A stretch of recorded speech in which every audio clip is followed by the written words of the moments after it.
Hello, School Transportation Nation. Tony Corpin here. We're so glad you made it to the podcast. It's brought to you by TransFinder, the leader in school bus routing software, by Propane, the energy for everyone, and by Zenobē, making clean power accessible.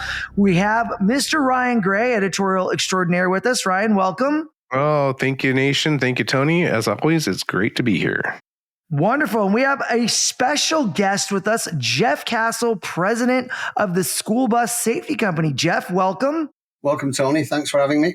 Absolutely. We're so happy to have Jeff here. We've been deep in the throes of school starting back up. There have been trials and tribulations. There have unfortunately been loading and unloading zone fatalities. We've seen gun violence. School's back in session, so are the problems. So this has been an ongoing thing with a lot of the wire reports on the stnonline.com website. Definitely go check out the latest stories. There's a lot happening in the industry. And we kind of wanted to unpack things. And Jeff had heard us give him a shout out in the last podcast and said, "Hey, Tony, could I jump on? I'd love to share some of my knowledge as an expert in the field of safety," and wanted to kind of bring him on to give you guys a little color on Jeff's background, as well as kind of some of his advice, his thoughts, opinions on how he thinks that you guys could make your school buses safer and protect your students to make sure you get them to and from school safely. So, Jeff, why don't you give us a little background on who you are and kind of just in the industry? How did you come to where you're at today at School Bus Safety Company? Sure, Tony. Well, I was actually born, you can probably tell by my accent, in Manchester in England. And when I left school at 17, I went to work for an insurance broker called Sedgwick's, which is now part of Marsh USA. I worked mainly in Manchester, but then for about 6 months in Riyadh, Saudi Arabia, and 6 months in another foreign country called Scotland. From there, I moved to join AIG in Bermuda. And most people now know who AIG is. I worked in Bermuda and ran their captive insurance company operations for about 8 years. They transferred me to Barbados for tax reasons. I was a single guy with all my insurance qualifications. So I spent a year in Barbados. And as good as that sounds, I couldn't really make any friends in Barbados. They were all tourists that were leaving. Whereas in Bermuda, I had a great life. And at this stage, one of my customers, Laidlaw, which people may have heard of, an AIG client, and they came to see me, their chief financial officer, and I impressed the guy so much, he spent 2 years trying to hire me. And the last phone call I got from him was just after I'd been yelled at unfairly by my president. And so I moved to Ontario, Canada, to become the VP risk manager for Laidlaw.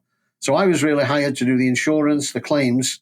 But because the account was written by AIG, where I came from, I could do that job in a fraction of the time most other people could, because I knew everybody. And so I started looking into safety and training because I saw some of the terrible claims we had. And I got together with all the safety people and found out that they all had desires, but they didn't know how to turn the desires into action because nobody would approve the money. Well, when you're in the head office, lunching and dining with the CFO and the treasurer, you can get money for safety programs. So at Laidlaw, we started to create our own training programs. We had 480 school bus locations, moving 2.4 million children to school every day and every home again. And I worked there for 21 years responsible for their safety. When Laidlaw took over my first group 12 years ago now, I attempted to retire, was climbing the walls. My wife was going to file for divorce. My children were going to move into the garage. And I decided I had to go back to work. So I decided to create the School Bus Safety Company with a partner who helped me create my courses, a guy called Mark Gardner, an extremely intelligent person on transportation safety. I owe Mark a lot of my knowledge I learned from him.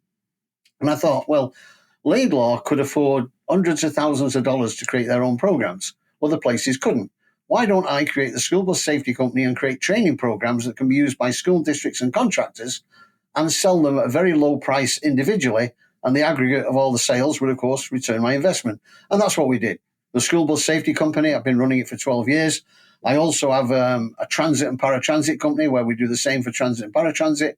And I also have motor coach. I only do busing, school busing, transit, paratransit, and motor coach. And there's a reason I only do busing. As Billy the Kid said, I rob banks because that's where the money is. The cost of risk in a busing operation can be anywhere between 8 and 12% of revenue. Factories is about 1 to 1.5% of revenue. So if you want to make a big saving in cost of risk at a factory, you've got to do a lot of work to get minimum return. But if you can get that 12% of revenue down to 10, that's 2 percentage points on the bottom line.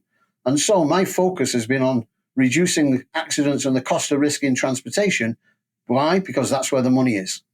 So, Tony, that's kind of my history. And you've known me for quite a while now, all the 12 years since I took over this operations. Because when I was at Laidlaw, to be honest, for 21 years, I was in the head office. So I did all the companies. I did Greyhound, I did school bus, I did transit, paratransit. And we also had healthcare. I did AMR, American Medical Response. I did MCare. So I never visited one conference anywhere ever in my 21 years. When I left, I started going to the conferences.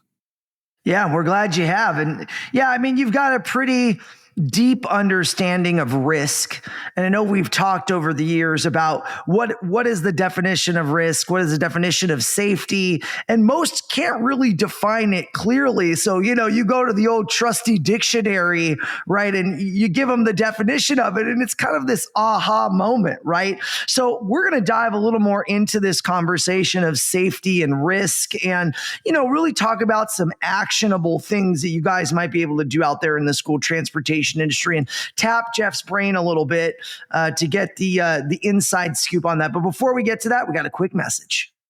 Hey guys, what do software, hardware, and safety have in common? One word: TransFinder. At the STN Expo in Reno, TransFinder won 3 Innovation Choice Awards, voted on by STN Expo attendees for best software, best hardware, best safety technology. TransFinder's Route Finder plus routing solution and apps, Stop Finder and Wayfinder, are well known in the industry. Not everyone realizes TransFinder provides hardware like card readers, tablets, and mounts. And as for safety, Patrol Finder for schools is TransFinder's latest solution designed to make buses and campuses safer. TransFinder's president and CEO, Antonio Civitella, said the recognition means so much because it's voted on by STN Expo attendees. Civitella said, "We know a lot is riding on TransFinder because a lot is riding on those yellow buses that travel through our communities. TransFinder must continue to innovate as more is being expected of transportation departments from district leadership as well as parents." Learn more at transfinder.com. That's transfinder.com. All right, we want to talk about this a little further. Ryan, I mean, we've seen countless headlines at school startup about safety and loading and unloading zone issues, buses passing, violence on the bus, parents attacking drivers, students attacking students. But really, when push comes to shove, most of the fatalities are happening outside of the school bus, right? You're not really seeing fatalities in the bus. There are more, violence issues in the bus. But, Jeff's specialty is this loading and unloading zone area, right? And we talked about this last week. I mean, what's your take on this in a bigger picture as we've talked the last couple of weeks about school startup and safety being kind of paramount? Well, I think that something certainly at the head of this is the impact of the driver shortage. I think that's definitely an element, and I want to get Jeff's perspective on that. This is a training issue, and you harken back to the annual National School Bus Loading and Unloading Survey that Kansas State Department of Education does, and before that, it was done by the Kansas Department of Transportation. And when you look at that, I think it's 54 years now, coming up on 55 years of survey results. And you look at what it was in like 1970 through 1980, really, and dozens of kids killed in the loading zone. And we've seen those numbers dwindle. And it comes to the training. It's whenever we have stats, any industry, you have data that you can look at, and you can make decisions on where things need to be trained more, less, whatnot. So I think that's been a big factor. Of course, in the midst of that, we had 1977 happen, and the Federal Motor Vehicle Safety Regulations developed. We had a lot of work done with mirror systems. So I think that's where we've seen, when you're looking at the background of this, where we've seen the fatalities come down. But as this industry always says, one fatality is too much. And, I want, Jeff, for you to give our audience, if they haven't heard it, what that definition of safety is. Because when you're looking at training, there's so much that still needs to be done to get that number to zero, even though it has been coming down, and we're on average 6 kids or so killed in the danger zone. But still, 6 is too many. And these incidences, whether they be from a vehicle that's passing the school bus illegally, or it's at the hand of the school bus driver. Over the span of this Kansas survey, and I've talked about it numerous times, that I think it's about 58% of the total fatalities have come at the hands of the school bus. So with this conversation, we can't lose sight of the role that the school bus driver is playing or is not playing in this. And there's a lot of technology that we've seen come about. But one of the things that's the trends, if you will, that's been jumping out to me, especially over the last couple of years, is we've seen the driver shortage really increase. And so I wanted to get Jeff's perspective on how much the school bus driver shortage is playing in some of the incidences that we're seeing. We're hearing a lot of stories of late school buses not showing up at all. I get the feeling that drivers are being forced to rush. Whenever you rush, that obviously increases risk. So first of all, Jeff, I want to throw it to you. Give us that definition of what safety is. Yeah, in all my years of doing what I do, it's amazing. And if I go to one of your conferences, I see the word safety in every booth that there is. And if I go up and ask the person, can you define the word safety? I normally get the look of amazement, followed by often they'll say having no accidents. No, that's the consequence of safety. What's the definition of safety? And then I get general waffle, acting in a caring way, doing the things you're supposed to. Holy mackerel. If you have a passion for safety and you don't even know what it is, you're selling a product that should help somebody do it safer and you don't know what it is. And usually I watch their eyes going, oh my God, you're right, I should know this. Well, the definition of safety is freedom from risk. If you're free from risk, you're safe. If you reduce risk, you're safer. So if you have a passion for safety, what you have is a passion for removing or reducing risk. And examples are, if you don't have any crossovers, you've removed the risk of a crossing fatality accident. If you do have crossovers, but people follow all the rules where they're supposed to, you reduce the risk of an accident in the danger zones. So safety is freedom from risk. And then if you look up the definition of risk, risk is the possibility of bodily injury or damage to property. So when you put them together, safety is freedom from the possibility of bodily injury or damage to property. Well, that makes sense. So then what we get onto is, well, where does risk come from?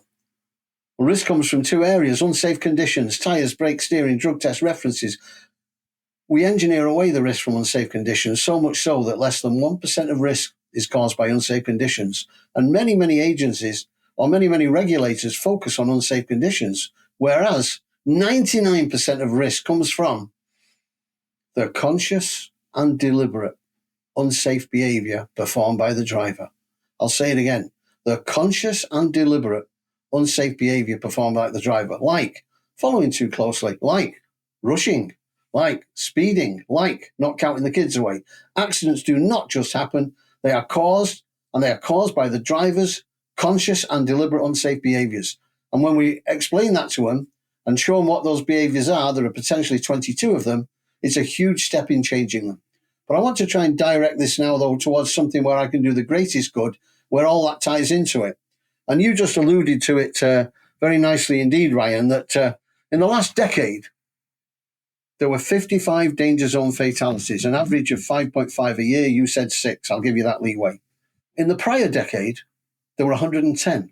So over the last 20 years, in the last 10 years, 55, the prior year, 10 years, 110. We've halved the number of danger zone fatalities. Tony, how did we do that? Less rides? No. If you don't know, keep going. No, I mean, to reduce the amount, you're basically putting in better behaviors, right? You talk about that, driver training, but you also tapped into this before, Jeff. You talked about the introduction of crossing gates, right? Yep. This is one of those things where we're effectively, Kids are looking at the driver. They're making sure they walk around the bus. You talk always about counting kids off. Would the drivers have kids exiting? There's all these sorts of things that are good behavioral norms that people should be doing and they're trained to do, but not necessarily do they always do them. Well, but I give you 90% for that answer. You're right. Crossing gates is a big one. Crossing gates started getting fitted 20 years ago, but we only hit the large panache of them probably about 10, 12 years ago. And in fact, I know the exact numbers that front of the bus fatalities have reduced. So crossing gates is one. Two, people have made more of an effort to reduce crossovers. The less crossovers we have, the less opportunity to have a passing fatality. And then third, driver training.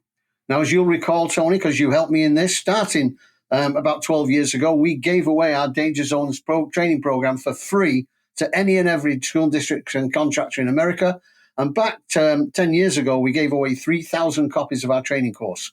And I would like to hope that that's had a hand in reducing these fatalities. I can't prove it, I don't know, but at least we made the effort. And then 5 years ago, we updated that Danger Zones course. We gave it away again. This time, we only had about 1,500 people request it. And starting only a couple of months ago, we've updated it again. And again, we're giving it away for free. We're in the middle of that now. I've just given away about 400 copies. And anyone on this podcast who would like a free copy of our 40-minute Danger Zone training course, go to our website, schoolbussafetyco.com, and request it. We'll give it you for free, no strings attached. Use it forever. You can have it online or you can have it on thumb drive, your choice. But the way that we've got these fatalities down, and think about it, 55 down from 110. That's 55 children's lives we're talking about here, not just a number. That's an average of 6 children's lives each year. As an industry, we have done tremendous. But I don't forget who said it, but one's one too many. But with that, I want to challenge anyone and everyone listening to this podcast. If you're operating any buses without a crossing gate on the front, you're making a huge mistake. This is the single most beneficial safety product you can add back to a school bus on a 10-to-1 ratio. Again, let's go to numbers. The last decade, we've had 9 front of the bus child fatalities. In the prior decade, we had 29. So front of the bus fatalities has gone down from 29 to 9, a reduction of 20 because of crossing gates. Oh my goodness. Why doesn't every bus, it should be a federal law. And I even challenge on this podcast that the big agencies, NASTIPS, NSTA, NAPT should get together and should lobby the federal government to make crossing gates required in every state in America. As we speak, 25 states they're required, 25 states they're not required. They're not required in the state I'm sat in now, Ohio. They're not required in New York. Why not, Jeff? What's the rub? Why don't they have them required? Has there been pushback? Is it simply, hey, this costs too much? Is that really the objection here? Ignorance and stupidity. I mean, it costs, I think, around $300 for a crossing gate. Probably takes an hour to fit it on the cost of a bus. It's certainly not price. It's taking the action and doing it. I mean, they can mandate. I mean, people want to mandate seatbelts that will cost $10,000 per bus. $10,000 per bus. A crossing gate with fitting costs about $400, and a crossing gate will save 10 times the lives of seatbelts. Why the hell are we even talking about seatbelts until every bus in America has a crossing gate on the front? Now, just in the last couple of years, on the 9th of September in 2022, a 6-year-old girl in Texas, Brock ISD, her name was Emery Sire, were killed by the front of a bus. No crossing gate. Just a few 6 months ago, on February the 14th, 24, in Spring Valley, New York, a 5-year-old girl was killed by a bus. There's a picture of the bus shown, no crossing gate. Had those 2 buses had crossing gates, I'm 90% sure they would still be alive. And that's just 2 of them I pulled out. I didn't go and do the others. These are real numbers. Now, I want to tell you a little story. About 15 years ago, I got deposed by a lawyer who was representing a child that had died by a Laidlaw bus in New Jersey. I still remember the kid's name. I obviously won't mention it. And I, in my 21 years at Laidlaw, was only deposed once, and this was the deposition. I was really pleased what Laidlaw was doing on safety. My management let me do whatever I want. I went to that deposition with not a care in the world. And it was a small fella like myself, a quiet fella, very polite, very respectful, very plastic. He sat me across from him and he started off by saying, Jeff, I've read your website. It says that safety matters to your company. Is that true? Absolutely. All right. He goes, this 6-year-old boy, he was at the front of your bus. He got knocked over by the front. The wheels went over him and he's dead. Do you agree that? Yes. Okay. Why wasn't there a crossing gate on that bus? At the time, I'd only just heard of crossing gates. I didn't know much about them. And I said, well, it was our opinion that all that we did. Well, hang on. Whoa. The child's dead and in the ground, isn't he? So let me ask you another question, Jeff. Had there been a crossing gate on that bus, is there a chance this child could still be alive? A chance? You got to answer yes, of course. Okay, is it 90% chance, Jeff, or 10? I don't know. I can't speculate. All right.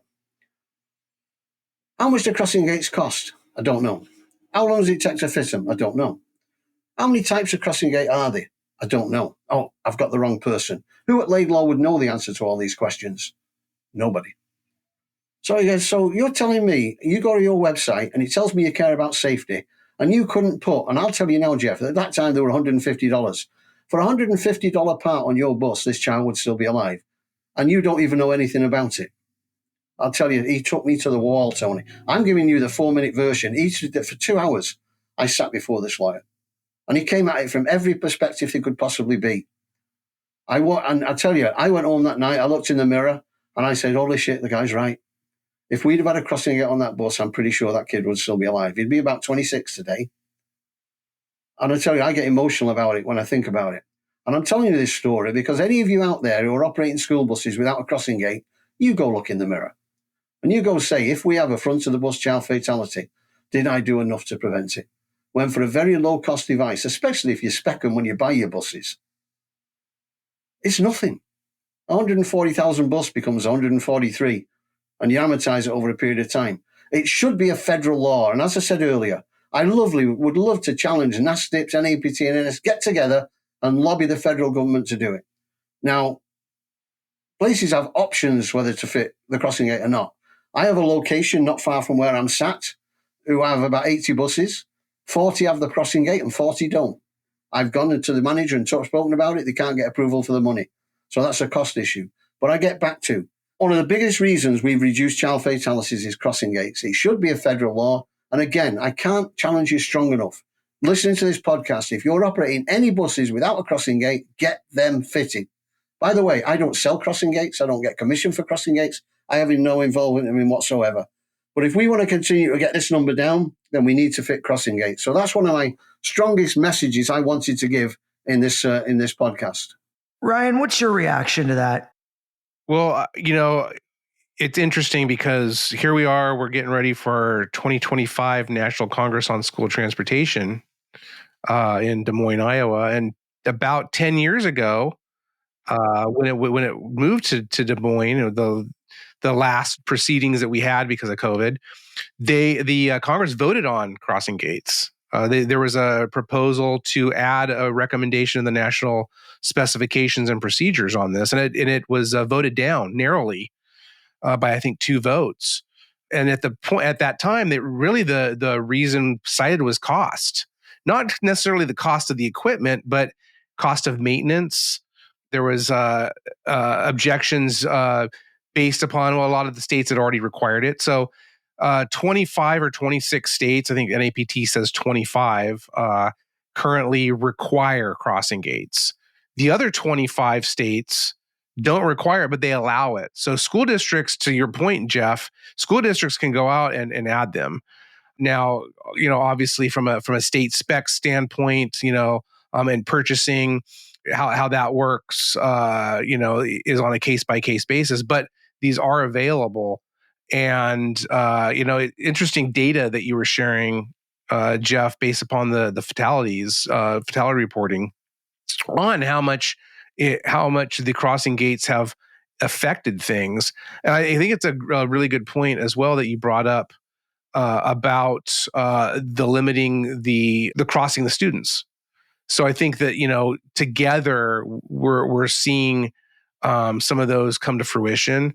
I want to ask Jeff your thoughts as well about type D versus type C school buses, because we're really talking about a driver visibility issue, and the crossing gates, again, forcing the students to walk out a good 10 feet from the bus. I've talked to a lot of student transporters who specify, especially in more urban areas, the Type D bus. Type D is very popular out here in California, for example. And I often hear cited one of the reasons is the improved visibility of drivers and that you don't have the crossing problems with students. But there can be some other issues with Type Ds versus Type Cs. What's your thoughts on that, Jeff? Well, first of all, we have to take California out of the discussion. As you well know, California do crossings different than anyone else in the nation. Yep. The driver gets out of the bus with a stop sign and stops the traffic. And in fact, in the last 20 years, I know of only one danger zone fatality in the state of California. Whereas you take other states that are similar, large populations like Texas is probably 10. And so California has to be taken out of the discussion, flat A, Type C or Type D. Now, again, back in the Laidlaw days, we had nearly all Type Cs. It was concluded by my president at the time that we should go to Type Ds solely for the reason that you just say, so we can see the kids in front of the bus. So we made a big move, and the politics fell where it didn't come to my desk first. They made the decision and they instructed purchasing to buy Type Ds. So we bought 10,000 Type Ds over about a 2-year period. My left turn pedestrian fatalities went from 1 in 10 years to 11. Drivers didn't like the Type Ds because you sat in front of the front wheels and the bus follows you as you drive it. It's much more comfortable for a driver to be sat behind the front wheels and be able to make turns and steer it much easier than a flat-nosed bus. But what we had was the column of the bus, which is it right in the driver's face, and the mirrors would create a cone of blindness.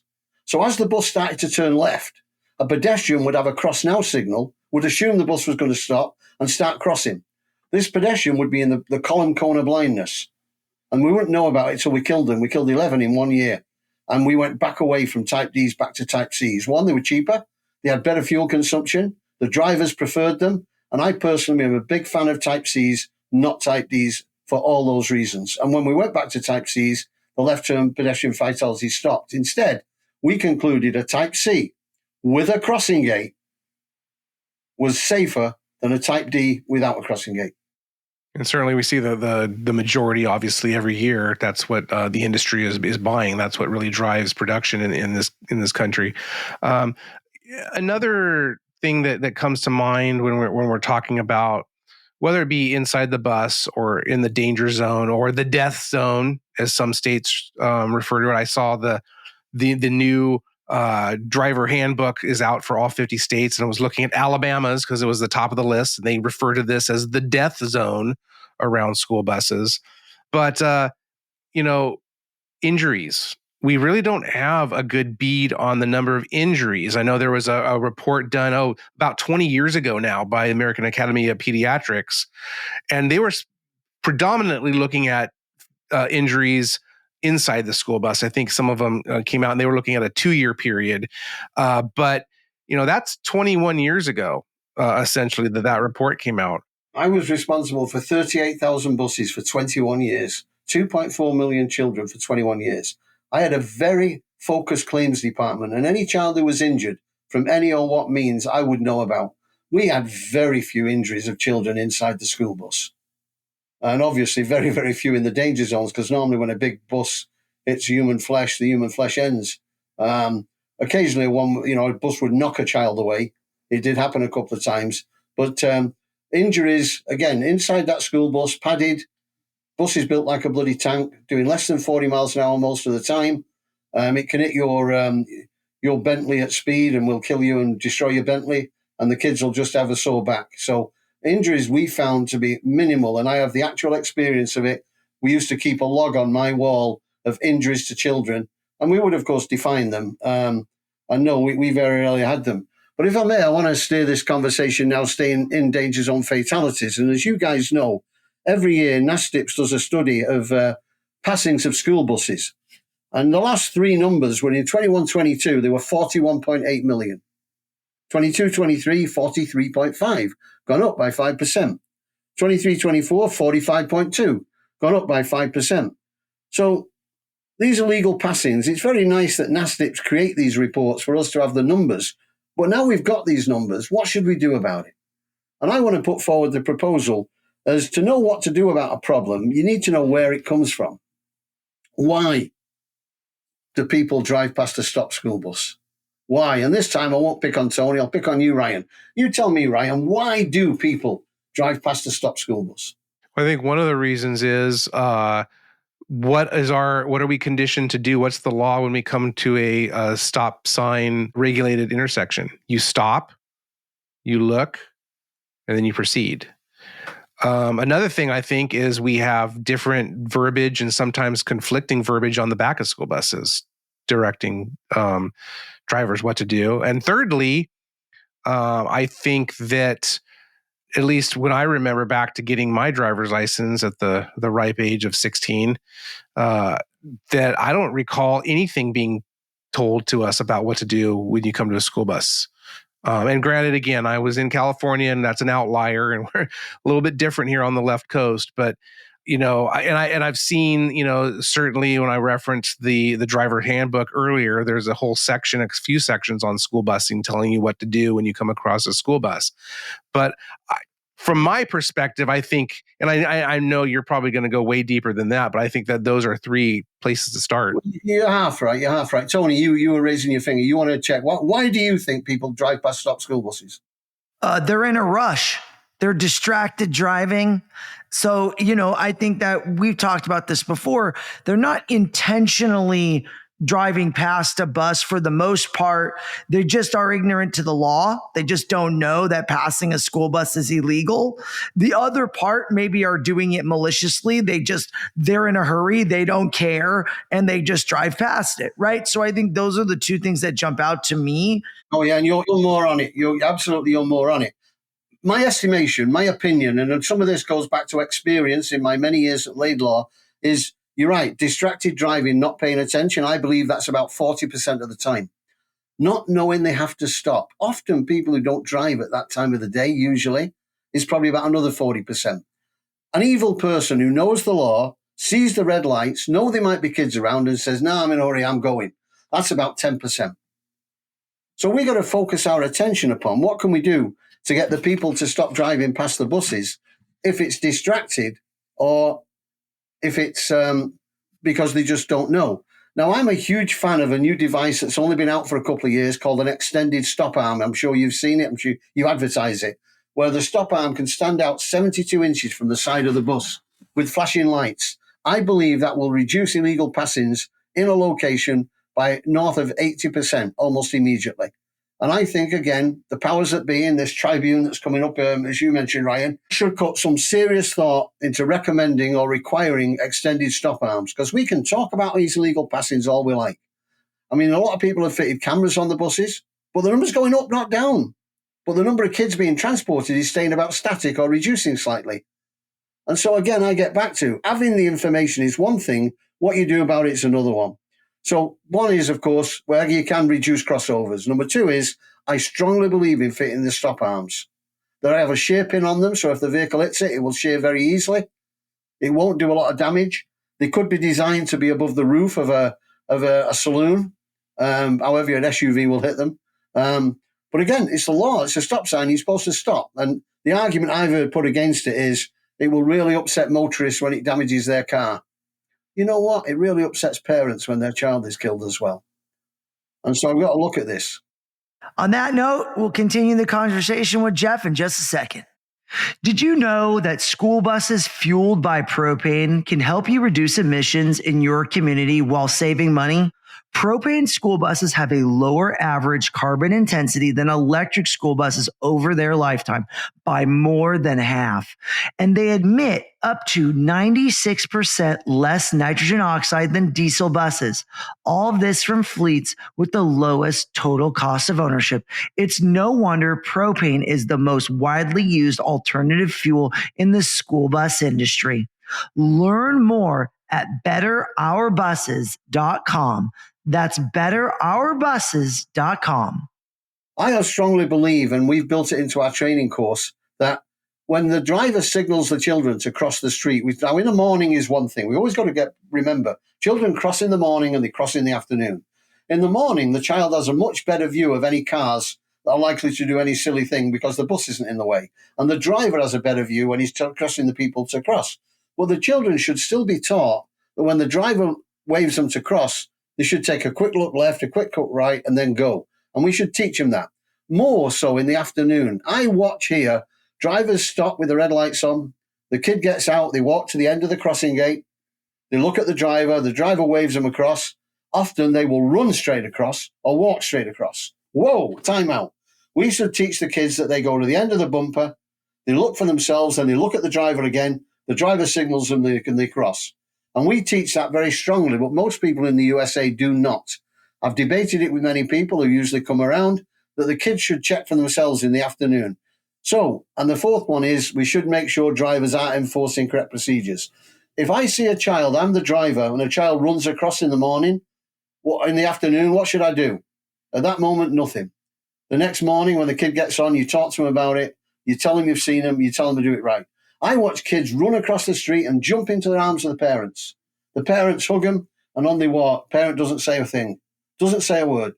The parent should know what the safe crossing procedure is.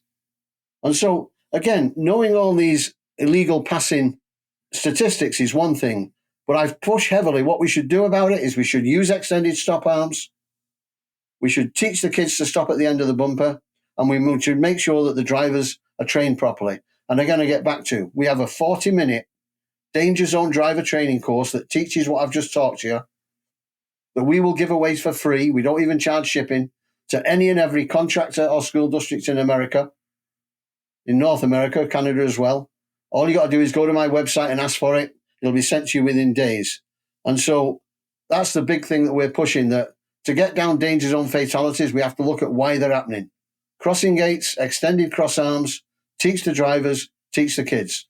I don't know of any other answers to do it. And that's the biggest message I wanted to provide in this podcast to people, is to share my experience of what works, what doesn't work, and how passionate I feel about it. And again, I ask everyone on this podcast who has buses that don't have a crossing gate on it, you may one day face what I faced, a child who is killed that I believe I could have saved. And, that's kind of was my main message from this podcast. Jeff, I also want to ask you, I think, you hit on it, the role the drivers play. How much do you also see, going back to the illegal passing? I know we had a fatality last year where a school bus, they pulled over and to pick up a student, and there was a truck coming from the rear, didn't see the bus, the last second swerved to the right, because we see in these surveys that some of the most egregious illegal passings actually happen on the right side of the bus, where the student's either loading or unloading.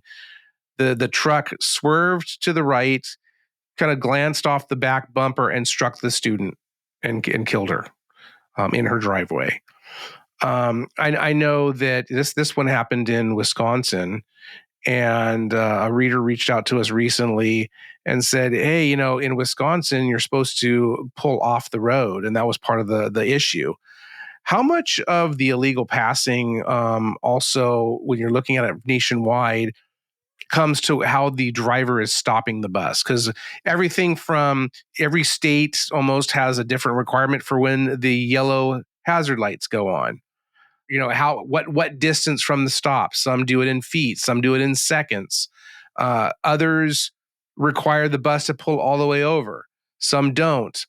We hear a lot of drivers actually kind of take it into their own hands and saying, hey, we're going to park across both lanes of traffic so that we can make sure that people can't. I want to get your perspective on that. You see a lot, and you have seen a lot in different states about procedures. How much does that play into us? First of all, the accident you described earlier on, where the truck hit the back of the bus and killed the person on the right, I would speculate that person was on an iPhone and was distracted. It's probably most likely. I mean, they're not going to have their eyes open seeing the bus coming at them right away. And that's a big thing, this multitasking now with devices left, right, and center. So that one. But the other side is it would be nice if we had one set of rules across the country and not set by every state. And we would much more easy to understand. Yeah, you're right. I've seen people park the buses at an angle, and often it's not consistent. And again, the school district I live in, I've seen 2 or 3 buses doing that, but all the other 70 odd don't do that. And so it's not a practice of that location. It's a practice the driver himself has thought it's good to do. But I think we should have Set rules as to when you stop and when you don't stop. I think it should be the same across the country. About whether you stop when there's an island, how wide the island has to be if it's a 4-lane road. And everybody gets confused, even those of us who work in it. So again, I'd love to have one set of rules. And I hesitate for people to start creating their own rules in a subject that is this important. And I know it's very, very difficult, but we have some federal laws. The entry-level driving training is a federal law. Why can't we have some federal requirements to protect the life of school children? We all say it's the most valuable thing ever, but often we spend all our time saying that, and we have our hopes and prayers, and I don't want that. Let's take action and make it happen. And so again, I would challenge the people who run that thing that's coming up next year to look at some of these subjects and look at them very closely. Yeah, that's really some great thoughts, Jeff. I really appreciate that. We're going to take a quick break and come right back. Hey guys, do you know who Zenobē is? You may know them from their EV fleet space work, where the company supports over 1,200 electric buses and shuttles worldwide. U.S. EV fleet operations are now underway, particularly with school bus fleets. But did you know Zenobē is also the global leader in Second Life EV batteries? In fact, they're the only fleet electrification company in North America with a Second Life solution for EV fleet batteries. Zenobē is now identifying EV fleets and Second Life partners and projects. Visit zenobē.com/North-America for more. That's www.zenobe.com/North-America. All right, so I want to bring up kind of our fall conferences that are coming up. We have NAPT coming up in Oklahoma City. STN will be out there with the booth. We're doing a lot of things. Jeff, are you out there? I think you might have a booth, right? Yes, we're there. Awesome. So you guys, you can always come out, say hi to Jeff. I think Kelly on his team will be there probably as well. You can meet him in person, pick his brain, give him a bad time. He always likes to be harangued every once in a while. So it's always fun to dig in, talk about these great topics with Jeff. And also we've got the NASDIPS conference, which is in Washington, D.C. A lot of federal regulators out there. Ryan, I know you got a little bit more of a beat on that. What are the people going to do out at the NASDIPS conference? What are we going to hear from some of the federal agencies? Yeah, well, the typical suspects, the U.S. Department of Education is going to be there, EPA. So, of course, a lot of talk about electric school buses and the clean school bus program. NTSB, they are a fixture talking, again, safety, Jeff. I'm sure they're going to be talking about some of the high profile crashes that we've seen of late. I know they were out there last year and they talked about that Wisconsin crash that we had discussed with that driver who passed on tried to pass on the right. We also have TSA, Transportation Security Administration. They're going to be back and they're going to be talking about some new training, it looks like, for school bus drivers. So, of course, we've had the first observer program for many years now. So we're going to get an update from them on what they're looking at. And we've seen a lot of what TSA does now that underneath them, we have the Cybersecurity Infrastructure Security Administration looking at cyber security and networking. So that's been a big bone of contention for a lot of folks. We had some really good sessions on this topic at STN Expo West out in Reno over the summer. And have some good editorial coming up in our November issue on that. So just a sneak peek of what NASDIPS is going to do. I'm likely going to be out there at that one in the Washington, D.C. area in mid to late November. So about a week and a half after our TSD conference, Tony, in Frisco, Texas.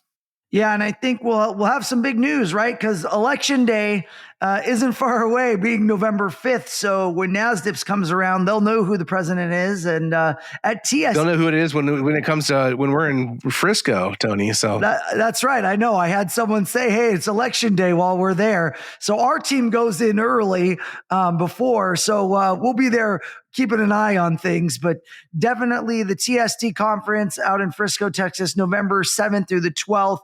We got a great stack of speakers, 4 keynotes, really great stuff. Last week we had Joe Mascuro on talking about behavior, really smart lady. I really enjoyed the interview with Ryan and Joe. If you guys didn't hear it, go back, listen to last episode. Really great stuff. Really enjoyed that. And we've also got other great people too, like Patrick Mulick, who's great on autism. Yeah. What else you got, Ryan? You got other? Yeah, well, Patrick was on with us a few weeks ago, and That's right. So look out next week, Nation. We're gonna have Legal Eagle Betsy Helfrich. She is back. She's become one of really our turn to special needs legal expert. So she's going to be talking with her update on those legal bumps and hazards in the road for student transporters. So that's coming up. Again, look out for her on next week's episode. And then Dana Rosen, she was recently added as a keynote. She's going to be our closing keynote on Tuesday, November 12th. So she's the Assistant Director of Transportation Services for Student Safety and Support at Cypress Fairbanks Independent School District in the Houston area. So she's going to be coming out. She's a former special ed teacher. So she's implemented PBIS district-wide there. She's going to be speaking on a PBIS panel earlier in the weekend, but then she's going to be closing that session and really talking about when transportation, for lack of a better word, can push back, can say no when decisions are being made that put student safety and the safety of other students and the staff in peril. So basically, creative solutions, she's calling it, to transportation requests. So taking that from both a transportation and a special ed vein. So really looking forward to it. Yeah, you guys can learn more about the conference on tsdconference.com. It's a great spot to check out the latest agenda. Ryan and the team have been updating the agenda, so lots of classes up there. If you're building out your schedule, you guys can still take advantage of our early bird rate, which is saving $100 off your registration. That's good until October 4th. Do not wait. The hotel is selling out. It's record attendance, I'm sure, this year as usual. So make sure to come out, network with your vendor partners like Jeff, the school bus safety company, and be a part of it. Jeff, I know you've been to the TSD conference a few times and, always enjoy that, but special needs is a big topic out there.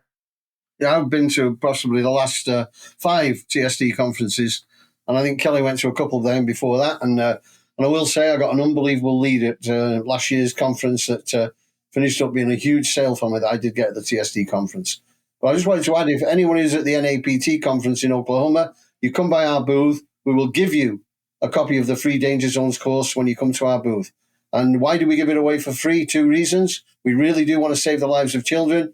And just maybe when you see how good it is, you buy my course. If you don't, still want to save lives. Yeah, no, it's a great offer. Great offer, Jeff. And I want to say too, you said you sold 3,000 the first time around and then 1,500 with the update. Well, we gave away 3,000 on the first time we ever did it. We gave away 1,500 the second time. And so far, this third time, we've given away, I think we're up to about 450 now. Okay, but I just want to remind folks, there's 15,000, 16,000 school districts nationwide. So we got some work to do. This is free stuff, folks. And it's always getting the word out. I know we talk about it a lot, Tony, with our reach. We have a great reach across North America and beyond. But it's always a kind of a sober reminder that, for all we do and the engagement we get, there's a lot of folks out there that still don't know who School Transportation News is. They don't know about the national associations. So as much as you can, Nation, out there in your communities, make sure that you're talking the industry up. Talk, not just necessarily School Transportation Nation podcast or School Transportation News or School Bus Safety Company for that matter, but sharing that there are a ton of resources out there available that folks just simply don't know about. I was telling somebody just the other day I had jury duty, probably 6 or 7 years ago. And one of the women that was in the pool that I was in, come to find out after a couple of days, you're showing up right to find out, if you're going to get selected, and you start talking about what everyone does for a living, And lo and behold, this woman says, "Oh, I own a bus company." And so a bus company. And someone said, "Oh, what kind of buses? Like party buses?" And she said, "Oh, no, school buses. We do the contract for one of the local school districts." So of course I perked up at that. So we started talking. I asked her if she knew about us. She never heard of us. I gave her my card and told her about our events. And she was like, "Wow, I've never heard of this." She never responded to me. She never followed up. I emailed her. And, you just have to, people get busy, but there is so much information that is being shared that really we need to get that out there to folks. And, a lot of it, again, we rely on you out there in the nation to help us get that message across. I got two final points, if I may, Tony. Number one is, because our company is called the School Bus Safety Company, when a reporter wants to sensationalize something going on in our industry, they go to the web and they search school bus safety, and who do they come across? School Bus Safety Company. I get a call probably every 2 weeks from a reporter who wants to find a way of sensationalizing something that's going on in school busing. Well, I have a short 3-minute video that explains how safe school busing is and why. I forward them a link to it. I never hear a call back. I've diffused this, trying to turn one thing into a nightmare, and we're all terrible. And I offer that again to anybody here who would like a copy of that video that just absolutely shows why school busing is so safe, to really look it in the eye. I'll provide it to them. And then finally, Tony, you went through the Danger Zones training program at my request. How good do you think it is? No, it's outstanding, Jeff. I mean, when I saw it originally, I said, there's nothing else that compares to this, right? Like there really wasn't everything else out there that provided this chapterized kind of experience. And I think the one that jumped out to me is the actual training program you did for children. I thought that one was very interesting as well, because that one was really educating the kids, because both Ryan and I have young children. And though my children don't ride the school bus because I am 3 houses from the school at the moment, I walk, but it just got me thinking about really how our children at my child's age, which I have a 6-year-old little girl and I have a 10-year-old that actually walks to school back and forth on her own.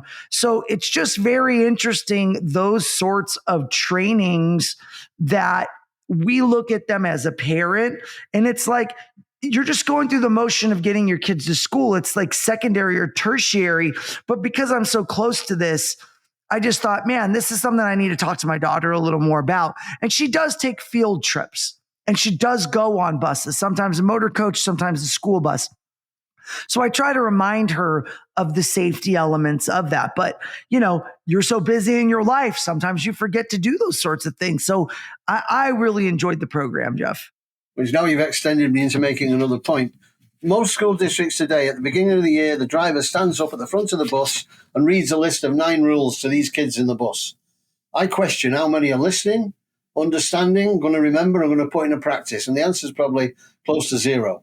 I believe the only way we enforce the correct behavior of the students is in a classroom setting. And one of the things we teach them, like a part of it, if we want to teach them never to run after the bus. So my person tells this group of kids, never run after the bus.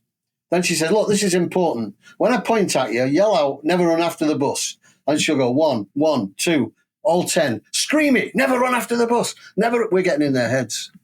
Indoctrination. Mm-hmm. 7 kids were killed in the last 10 years running after the bus. And so teaching the children these practices, and we have these training programs that are extremely cheap, but I didn't want to make this a sales thing. Like for, I think it's $600 a year. We'll give you access to all 6 student training programs over the web to teach your own kids. But you can see that on my website. But again, I get back to, if we do something bad in our industry, it's we don't spend enough time teaching the kids school bus safety. And the knock on is, if we teach them school bus safety, most of those rules apply to general traffic as well. So we have a double benefit. But that's something we can do drastically better as an industry, teaching the kids. Wonderful. Well, thank you so much for coming on the podcast, Jeff. So great to see you, and looking forward to catching up there in Oklahoma City in a few weeks. We'll have our brand new October issue there. We'll be handing it out at the STN booth. That is not far away. We just sent it to the press last week. So guys, look out for the October issue. Comes out, drops online October 1st, and then in your mailbox, keep an eye out. Don't forget to check out that September issue, all about technology right now. Make sure and read it cover to cover. Best magazine in the industry, at least my opinion, right? So definitely we're excited to be at the conferences this fall. TSDconference.com. Make sure and sign up today for the TSD conference. We hope to see you out there, nation, at all the great conferences. So special thanks to Jeff, Ryan. Also special thanks to our sponsors this week, TransFinder, the Propane Education Research Council, and Zenobi. Guys, don't forget to visit stnonline.com for all the latest news and analysis in the school transportation industry. Guys, don't forget also, share this podcast. Get it out to everyone in your network, everyone in your school district or at your company. You can subscribe on Apple Podcasts, Spotify, wherever you listen to Pods Nation. We got hundreds of episodes we've been recording since March of 2020, and we haven't missed an episode for you. So we definitely are committed to you and making your school transportation operations safer. Nation, we love you. We'll see you next week. I want the last words. What do you take away from this podcast? Fit crossing gates. You have it. Wonderful, Jeff. Love that ending point. You got it.